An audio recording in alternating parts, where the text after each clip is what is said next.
Quis custodiet ipsos custodes. Quien vigila al vigilante, que dijo el poeta romano Juvenal. Los pesos y contrapesos políticos los desarrolló el liberalismo en su lucha contra la monarquía absoluta, una cosa europea. La burguesía ascendente buscaba separar los poderes para evitar que los monarcas tuvieran demasiada capacidad de hacer lo que les diera la gana. Además, confiaban en prensa libre como una forma de vigilar el poder político. Eso sí, el poder económico se vigilaba siempre solo. Luego los tiempos fueron evolucionando y lo que los monarcas, los reyes autocráticos le hacían a los burgueses y claro, al pueblo llano, empezaron a hacérselo los burgueses solamente al pueblo llano. ¿Qué hicieron los burgueses? Pues compraron jueces, compraron medios de comunicación y si no bastaba, compraban ejércitos. Eso sí, si las cosas funcionaban de una manera fluida, mejor que mejor, ¿para qué usar la fuerza? El capitalismo solamente la usa cuando cree que va a perder los dinerillos. En tiempos de tranquilidad, los encargados de custodiar a los vigilantes siempre han defendido que a ellos no les debía vigilar nadie. Curioso, que los jueces se vigilan a sí mismos y que la mejor ley de prensa es la que no existe. Claro, eso deja sin solventar qué pasa cuando los jueces trabajan para intereses particulares o cuando en los medios de comunicación no mandan los periodistas, sino los empresarios de los medios de comunicación. Para terminar de enmarañar la cosa, las leyes de prensa del siglo XIX y del siglo XX, que estaban pensadas para medios escritos y luego audiovisuales nacionales, se han visto desbordadas por la globalización, por las redes sociales también y por los diarios digitales y las plataformas de Internet.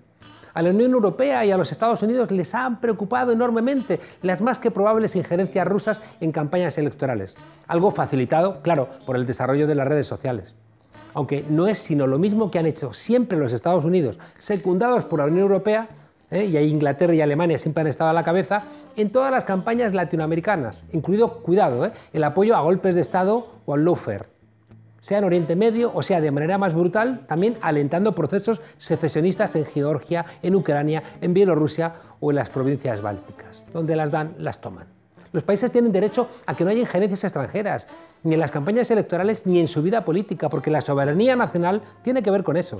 Los países también tienen derecho a que la información no se convierta en mercancía podrida. La línea por la que se camina cuando se buscan soluciones a este dilema está muy difuminada, y es verdad que traspasarla es peligroso. Cuidado, lo hacen los poderosos todos los días. Hay que asumir entonces que los periódicos e informativos tienen derecho a acabar con el prestigio de personas, de grupos o de partidos o incluso de empresas mintiendo. Sabemos que los jueces nunca archivan las penas de telediario ni restituyen la honra golpeada. ¿Por qué no se puede vender pescado podrido y en cambio puede venderse información podrida?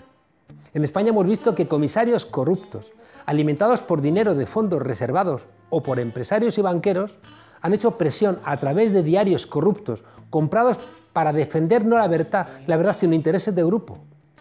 El comisario Villarejo está en la cárcel. ¿Y los periodistas? Estos periodistas están en todas las tertulias que copan las principales señales en abierto en España. ¿Cómo se defiende la sociedad cuando, por ejemplo, el diario El Mundo publica mentiras en portada para sacar de las listas electorales a una candidata de un partido de la oposición, como pasó con la jueza Victoria Rosell y el diario El Mundo? ¿Cómo se defiende la soberanía popular cuando los medios publican mentiras sobre la financiación de Podemos? Porque los jueces han archivado todas las querellas, pero Unidas Podemos ha perdido la mitad de sus votos. Y algo han tenido que ver todos estos ataques en esa pérdida electoral. ¿Qué pasa cuando te acusan de terrorismo, como a los CDR? ¿O te acusan de tener cuentas en Andorra, como hicieron con Trías? Hacen falta comités ciudadanos que garanticen la libertad de expresión. Y para eso hay que castigar las mentiras. Mienten los medios cuando se presentan ahora en Estados Unidos como los garantes de la democracia, porque cortan las mentiras de Trump ahora en directo de sus portavoces. ¿Y por qué no lo hicieron durante los últimos 4 años? ¿O por qué no le pararon los pies durante la anterior campaña electoral, la que le llevó a Trump al poder? En Estados Unidos, no nos engañemos, Joe Biden aún no ha sido nombrado presidente. El sistema electoral norteamericano es una basura anacrónica, sin duda. Pueden votar más gente a alguien y sin embargo ganar la presidencia el otro candidato. Y ojalá pienso que Trump vaya al basurero de la historia después de pasar por la cárcel. Pero ese sistema electoral es el de los norteamericanos. ¿Van a nombrar al presidente los medios de comunicación? ¿Los mismos que encumbraron a Trump? Algo falla en todo eso. Y no nos engañemos. La práctica totalidad de los periodistas, también aquí en España ahora mismo, carecen de la plena libertad de expresión, en la medida en que nadie les protege en caso de que vayan contra la línea editorial de sus medios. porque los medios, insisto, no son de los periodistas, ni de los consejos de redacción, ni siquiera de los accionistas, son de los que controlan el consejo de administración, que suelen ser fondos de inversión, bancos y grandes empresas. Y por eso no quieren que nadie fiscalice lo que hacen. No vaya a ser que nos demos cuenta de que los que van contra la libertad de expresión son los que utilizan todos los días los medios para contar mentiras. Bienvenidas a la frontera, desobedientes.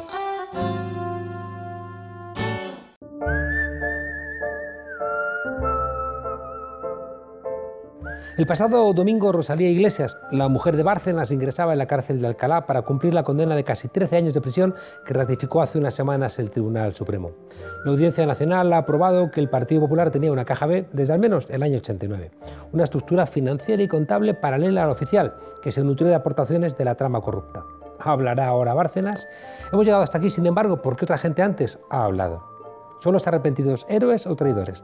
Es evidente que sin su colaboración, la mayor trama de corrupción de este país hubiera quedado oculta. ¿Les debemos los servicios prestados? Rajoy le pedía a Bárcenas que fuera fuerte.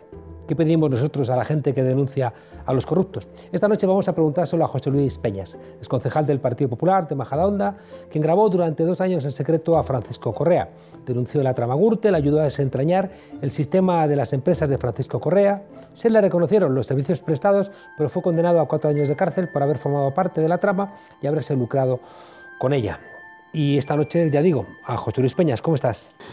Muy bien, encantado de estar aquí contigo. Oye, la gente que al final decide contar lo que sabe después de haber pertenecido a alguna trama corrupta, ¿son héroes o traidores? Bueno, yo creo que somos personas, ya me incluyo, que en un momento dado decidimos hacer lo que se tiene que hacer, ¿no? Posiblemente, no sé si se denominaría lo correcto, hacer lo correcto. Sin duda alguna, traidor, ¿a quién? A nadie. Héroes tampoco. No nos han pedido que vayamos más allá de lo estrictamente necesario. Te lo pregunto, José Luis, porque siempre en la lectura popular, sí, no hay como que parece que quien cuenta las cosas, ¡ay! ¿No? La cultura esa del chivato, pero por otro lado en otros países, sí, correcto, es verdad que al revés, gente como Assange o como Snowden son héroes. Sí, es correctísimo lo que acabas de comentar. He hablado con muchísima gente de prensa y en países como Holanda, Centro Europa, Norte de Europa, denunciar es lo más normal del mundo. Si tú tienes que sacar el cubo de la basura a las 7 y lo sacas a las 8, el vecino te denuncia y es lo más normal del mundo. No te llaman chivato ni te llaman nada. Estamos más acostumbrados a querer a Luis Candelas que al policía, por ejemplo, posiblemente que le cogió, ¿no? ¿Cuál es el problema de base que tenemos ahora mismo en España? Que el sistema no nos tiene en cuenta. No hay entonces, la ley no hace diferencias entre nadie, ni traidores, ni valientes, ni héroes. Entonces, no es como en Estados Unidos, que todos hemos visto películas, aparte de que el sistema lo tiene, la protección de testigos. En Francia está la figura de los alertadores. Y bueno, la Unión Europea yo creo que se ha dado cuenta de este tema, de este problema, con una directiva que sacó el año pasado para defensa de los denunciantes, alertadores, whistleblowers, que yo creo que lo que pretende es que los Estados miembros de la Unión reciban esa directiva en su Código Penal. Porque a día de hoy no es que los fiscales hagan mal su trabajo o los jueces hagan mal su trabajo, sino que el sistema impide que se nos reconozca como algo distinto a héroes o a villanos o a merecedores de nada. Simplemente la complejidad de este tipo de delitos societarios, de corrupción, hace que si no cuentas con alguien de dentro sea casi imposible, claro, llegar al fondo de los asuntos. Claro, es que no sabríamos nada de la Gürtel, el Estado no habría recibido la cantidad de dinero que ha recibido, Bárcenas no estaría en la cárcel, ni el Partido Popular estaría señalado si tú no hubieras contado todo lo que habías contado. Sin embargo, déjame que demos un saltito y ahora entramos otra vez en esa historia, porque, claro, Bárcenas acaba de decir que si negocia favores, ¿no?, procesales más que procesales, penales, ¿no?, para su mujer, pues está dispuesta a contar todo lo que sabe de la caja B, de la Gürtel. Sí, la ley, como se suele decir, la ley absoluta es absolutamente injusta, ¿no? Por eso hay mecanismos dentro del derecho penal y dentro del derecho penitenciario para que esa pena no sea tan excesiva como es en el papel, porque al final una ley no es más que tinta sobre papel. ¿Cuál es el problema que yo siempre he dicho de señor Bárcenas o de señor Correa? Es que esto lo tenían que haber hecho el primer día. Tanto en credibilidad como en aportar a la justicia culpables hubiera sido muchísimo más grande, ¿no? Yo entiendo que ver a tu ser querido entrando en cárcel tiene que ser lo más horroroso que hay en este mundo. Eso es evidente. Yo no sé hasta qué punto puede él ahora mismo aportar datos, pruebas, testimonios sobre determinados personajes. ¿No crees que pueda tirar de la manta, que haya cosas detrás? Hombre, la Kitchen le debió hacer mucho daño en ese sentido, ¿no? Tener una persona de tu confianza como era su chofer, que ayudó a los servicios del Estado a conseguir ocultar esas pruebas. Yo no sé si se habrá guardado algo. Yo entiendo, el señor Bárcenas, cuando yo estaba en el Partido Popular, era un gran referente, y no porque fuera ningún paniaguado, sino porque era una persona de mucho peso, porque era una persona, yo creo que inteligente y que sabía lo que se hacía. Yo espero que lo sepa, ¿no?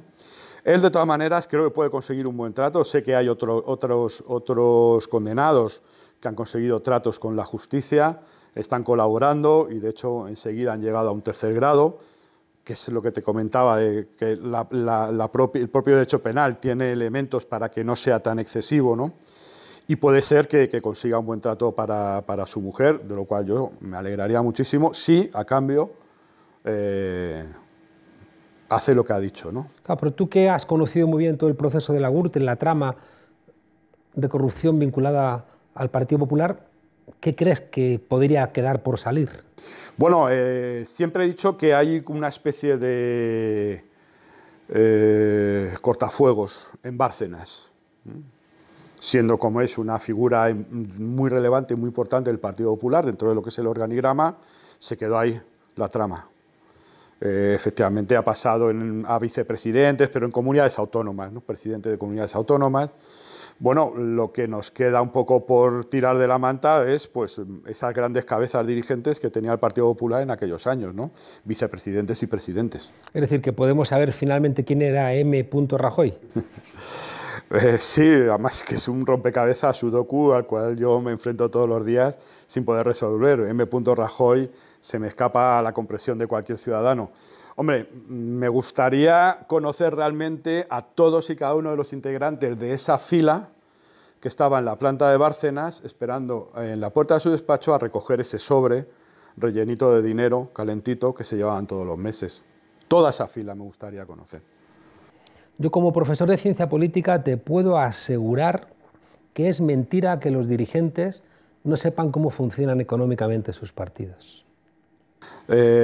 Corroboro tus palabras. Puede ser que no estén al detalle del euro, al detalle de la peseta. Que un dirigente de un partido político, ya no solamente en la cúpula, sino en un intermedio, en un espacio intermedio de poder, que no sepa que llegan comisiones ingentes, pues si llegara una comisión un día así, dentro de un año otro, pues podría, pero que lleguen comisiones ingentes continuamente a un despacho de Génova y que no se entere, yo creo que casi le hace más culpable. Y yo no me creo que Esperanza Aguirre, que hasta decidía el color de la pintura de una obra que se inauguraba, no supiera que estaba rodeada de manzanas podridas. Sus ranas, ¿no? Ella hablaba de sus ranitas. Bueno, la rana madre todos sabemos quién es. ¿Quién es la es ella es la que ha criado todos esos renacuajos que luego han crecido, ¿no? Ella es la que ha propiciado ese fango primigenio inicial en la política madrileña, ¿no? Ella fue presidenta gracias a una de las actuaciones políticas más deleznables de la democracia española, ¿no? El Tamayazo. ¿Tú en ese momento estabas en el Partido Popular? Sí, claro que estaba en el Partido Popular, y yo he oído muchas cosas del Tamayazo. Yo he oído a Ricardo Romero de Tejada decir que a él no le importaba nada, que la presidenta le debía la presidencia a él por el Tamayazo. Bueno, Eran momentos de la política donde había una impunidad absoluta. Ahora mismo los fiscales y los jueces sí están muy activos, se han puesto a la cabeza de la manifestación, como se suele decir, pero de aquella no. En aquel momento yo denuncié un caso muy importante de corrupción en Majadahonda, el caso Majadahonda, sobre unas parcelas, se cerró sin hacer caso a nada, y era un momento en el que, repito, la impunidad era absoluta. El hecho del tamallazo, de hacer el tamallazo en una asamblea democrática, creo que en cualquier país más o menos democrático del entorno, todos aquellos protagonistas hubieran salido de escena inmediatamente. Aquí no, aquí se les sonrió la gracia. Por eso te digo que es la reina madre en ese sentido, la rana madre. Creó ese fango que luego fue subiendo y que ha dejado el rastro de condenas, de entradas y salidas en la cárcel, ¿no? Esperanza Aguirre dice que fue ella la que destapó la Gürtel. Bueno, sí, si repasamos las frases de Esperanza, llenaríamos un almanaque, ¿no? Con ese tipo de frases suyas. Ella me insultó en su día, me insultó, por medio de Villarejo se me espió también, ¿no? Con conocimiento al parecer de ella. Es una persona que, si le tengo que reconocer algo, es que ha sabido bandear todos los problemas políticos, judiciales que ha tenido, ¿no? Y se ha permitido, efectivamente, hasta hace bien poco, ¿no? La veíamos hace poco en televisión decir las cosas que dice, ¿no? Se permitió arrollar a un policía, a la moto de un policía en la Gran Vía. Luego, claro, como llega a su casa y tiene a un guardia civil en la puerta para que la defienda, pues eso no todos lo tenemos, pero bueno, es una persona que yo creo que ha llegado al final de sus días políticos sin una condena judicial. Bueno, creo sinceramente, lo digo de corazón, que hay condenas que pesan mucho más que una condena judicial. Explícate. Bueno, yo creo que todo el mundo sabe lo que es Esperanza Aguirre, lo que es el Partido Popular. Conozco a demasiada gente que va a votarles con las narices tapadas, con una pinza en la nariz. Ese es el juicio que a mí nunca jamás me gustaría perder. ¿Aznar qué pinta en todo esto? Bueno, en el juicio en el que he sido condenado, y debido a ese sistema que yo siempre hablo, que creo que tiene mucho que mejorar, ¿no? El sistema judicial, hay muchas cosas que mejorar. Entre los 3 o 4 personas que se llegaron a un acuerdo con la Fiscalía antes de comenzar el juicio, estaba el señor Correa. Llega a un acuerdo en una parte de una pieza que tiene 12 piezas. Ese es un problema. Yo entiendo que si tú quieres hacer un acuerdo con la Fiscalía, me parece estupendo, pero tiene que ser para toda la pieza. No vale aquí si colaboro, allí no colaboro. Bueno, había en esa terna de 4, había un íntimo amigo de Alejandro Agag. Hizo un pacto con la Fiscalía y creo que recordar, no sé si fueron 6 o 7 meses de cárcel. Habló allí 2 cositas, estuvo apenas 5 minutos ante el tribunal y se fue para casa.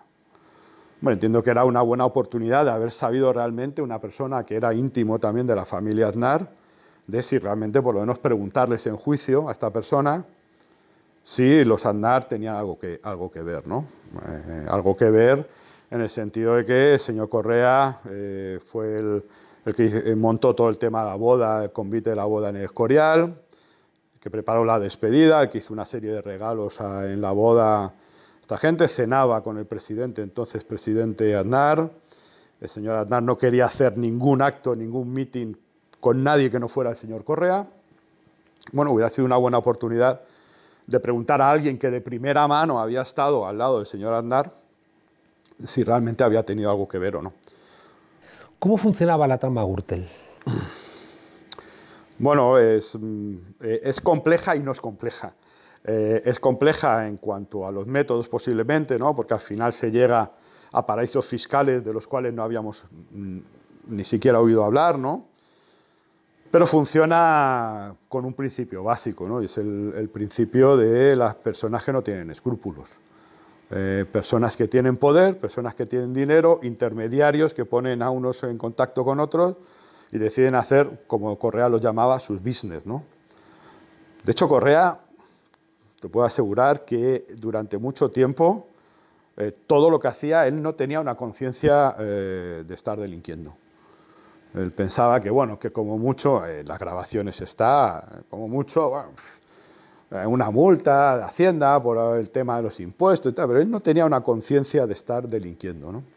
Entonces, ese es el caldo de cultivo que produce que esto sea fácil, en el sentido de que la gente que llega a la política y de repente, sin haber tenido nada, se encuentra con todo, es muy fácil caer en la corrupción. Es muy fácil, porque se empieza...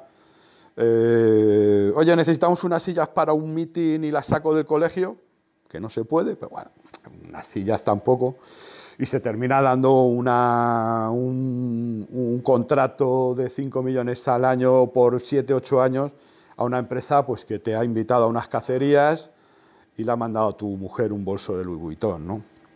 Por eso te digo que es difícil, complicado, complejo el entramado de te doy el dinero en Suiza, luego lo traes por medio de un intermediario, montas una sociedad en Panamá. Eso es muy complicado, es difícil de seguir, pero realmente el sustrato real de la corrupción es sencillo y es el que la gente lo tiene muy fácil para corromperse. Obra pública. Sí.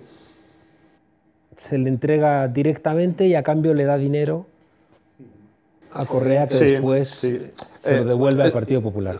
Se empezó primero,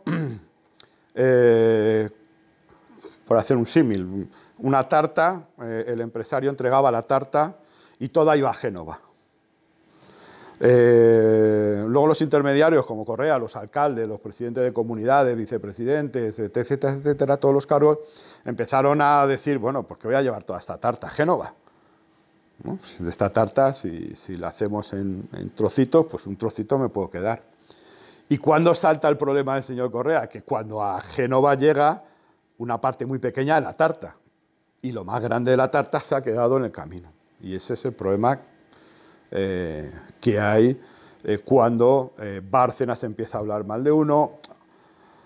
Es un tema complejo, porque luego en Madrid había varias familias, estaba Francisco Granados, estaba, en fin, Ignacio González, había varias familias por ahí, con cada uno quería su trozo de la tarta. Entonces, con la crisis también baja el reparto y también hay más enfados entre ellos. Claro, yo fui expulsado ya del Partido Popular en 2005, cuando denuncié el caso Majadahonda por un tema de unas parcelas donde había eso.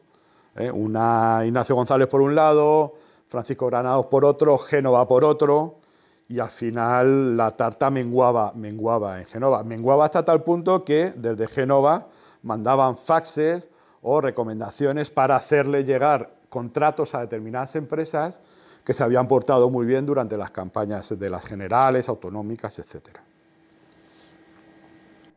Hay un elemento cuasi cinematográfico que tiene que ver con tu relación personal con Correa. Bueno, hay muchos elementos cinematográficos en una trama, ¿no? Bueno, de hecho el cine se nutre de la realidad, ¿no? Sí, posiblemente hace poco leía una frase en la que decía, si estás dispuesto a acabar con la corrupción, tienes que estar dispuesto a quedarte solo. Yo fui muy amigo de Francisco Correa, muy amigo de Francisco Correa. Y hacer lo que hice no me resultó nada fácil, ni me sentí muy orgulloso en muchos momentos.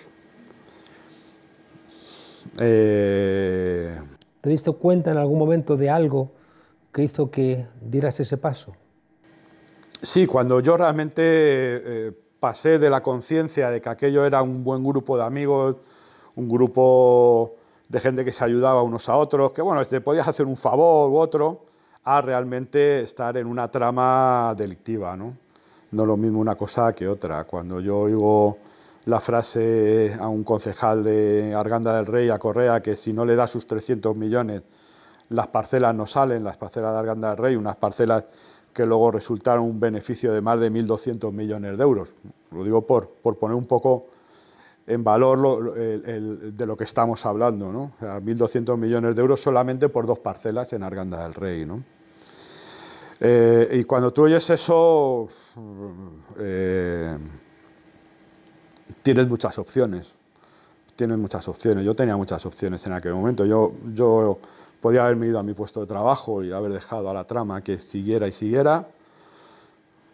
Podía haberme integrado del todo en la trama y haber sacado millones de euros.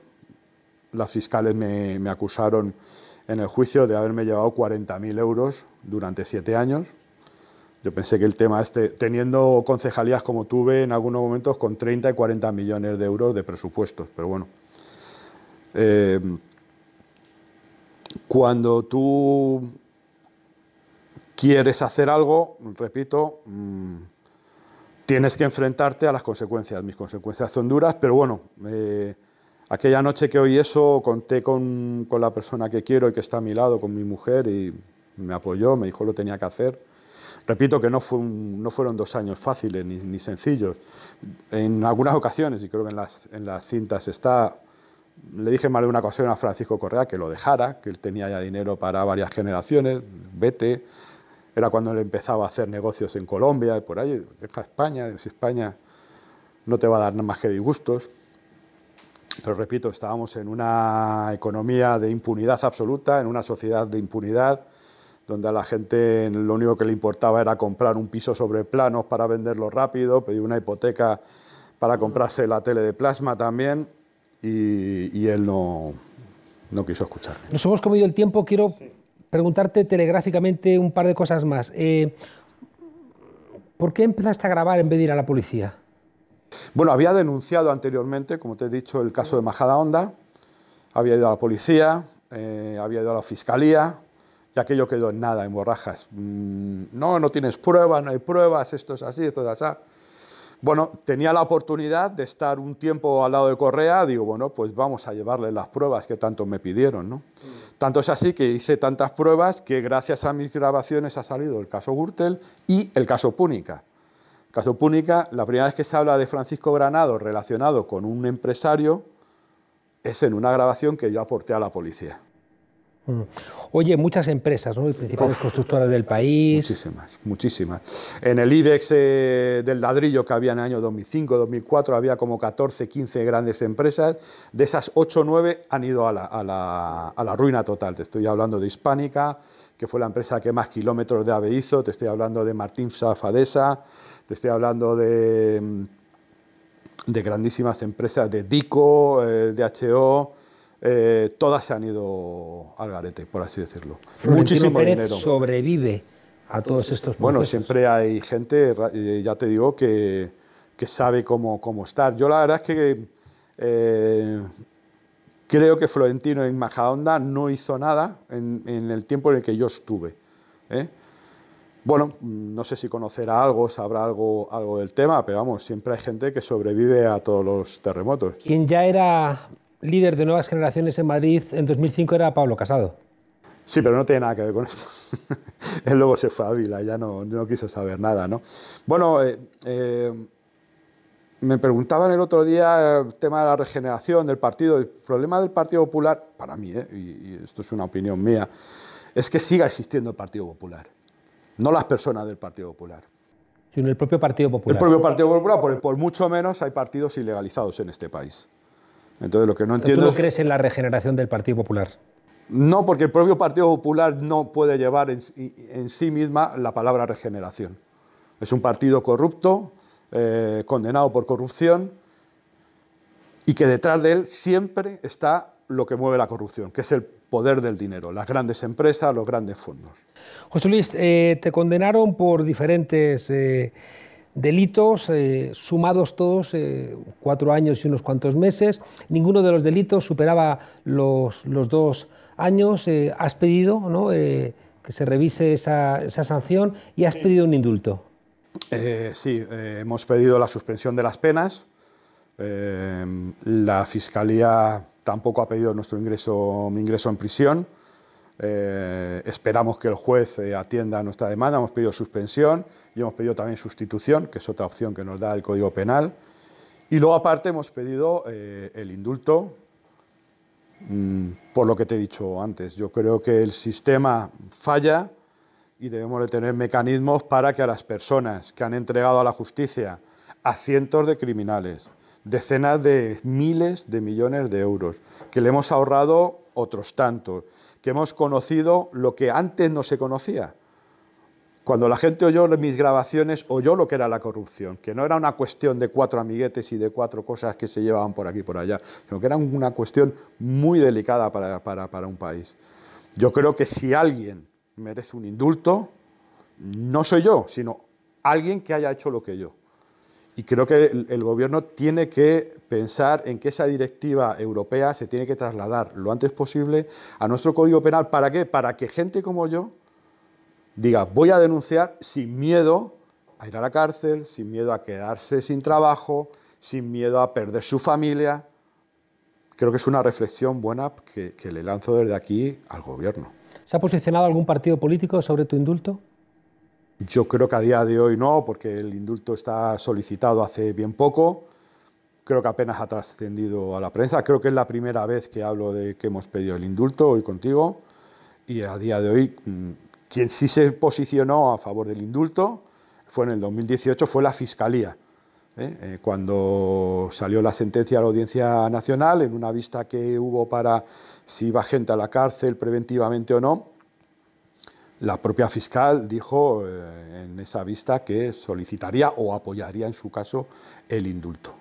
José Luis Peña es el que dio la alarma, el que estableció la alerta sobre la red Gürtel y también la Púnica, alguien que ha hecho un favor a este país, que seguramente cometiste torpezas, delitos incluso en algún momento, pero que diste un paso que creo que ayuda a limpiar la democracia española. Yo personalmente espero, ¿no?, que hagamos en España oídos a ese planteamiento europeo, porque creemos que, yo estoy convencido de que sin esa gente que está dispuesta a hablar, la democracia no puede saber de determinadas cuestiones y no puede ser, como creo que está siendo el caso en España, que la gente que da el paso a denunciar delitos tiene profundos problemas personales.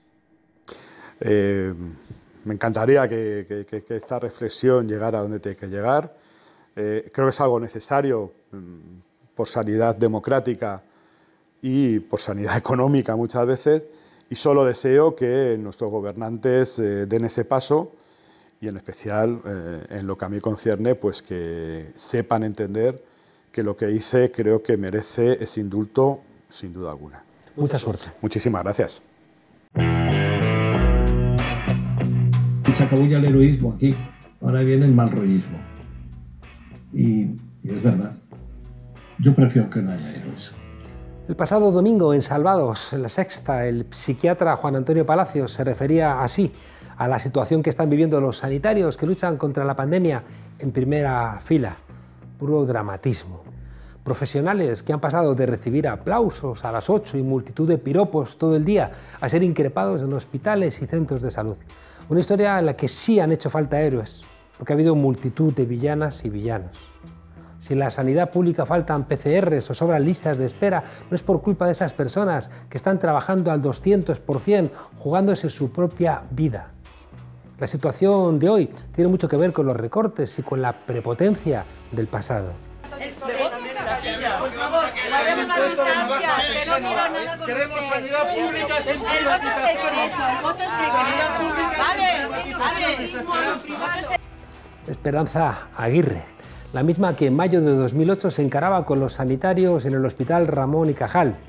Intentó apagar la cámara de Salvados cuando vio que la entrevista no iba por donde ella quería, lo que ha intentado hacer siempre en la política.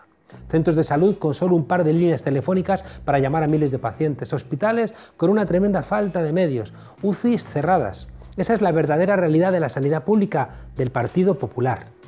¿Cómo es posible que en Madrid haya un hospital público en desuso como el Puerta de Hierro, un hospital puntero en su época, mientras Ayuso decide gastar millones de dinero público en construir otro?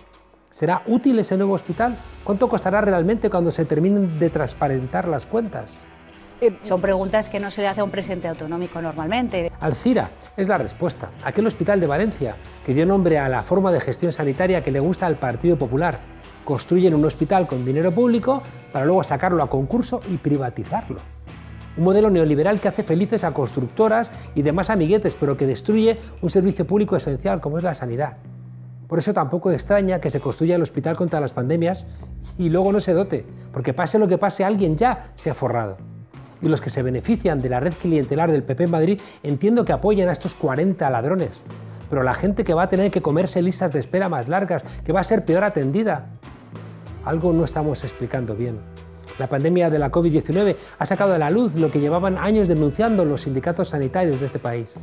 Las lágrimas de enfermeras y doctoras, de hombres y mujeres desbordados por la pandemia, no van el sueldo. También ponemos medallas a los policías por detener a los ladrones. Es verdad que llamándoles héroes a los sanitarios, luego no les dejamos quejarse, como nos recuerda Juan Antonio Palacios. Pero los héroes y las heroínas, como las meigas, vaya si existen. Hasta mañana, desobedientes.